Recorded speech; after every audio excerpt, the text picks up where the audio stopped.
Okay guys, seperti biasalah setiap tahun, setiap bulan ke beberapa bulan, of course, channel Salah Sembang akan menetralkan info-info yang mungkin akan dibangkitkan oleh scammer-scammer dekat luar sana. So guys, Assalamualaikum dan salam sejahtera kepada korang semua yang sudi menonton Saja Sembang.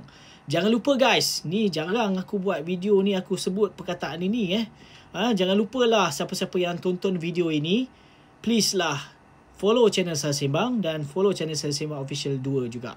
Okay, untuk dapatkan info-info yang sahih saja. Untuk pengetahuan korang, setakat berita 20 hari bulan 12 2025, tiada lagi kenyataan rasmi oleh Kementerian Kewangan ataupun Perdana Menteri berkaitan dengan tarikh rasmi pembayaran STR 2026 fasa yang pertama.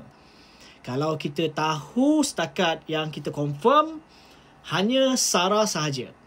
Okay, yang akan kuasakan pada Januari nanti. Mungkin berita itu akan dikeluarkan sekaligus dengan STR. Okay, announcement tersebut. So, kita stay tune saja. Jangan korang klik-klik link-link kat bio-bio, okay, dekat platform-platform scammer kat luar sana.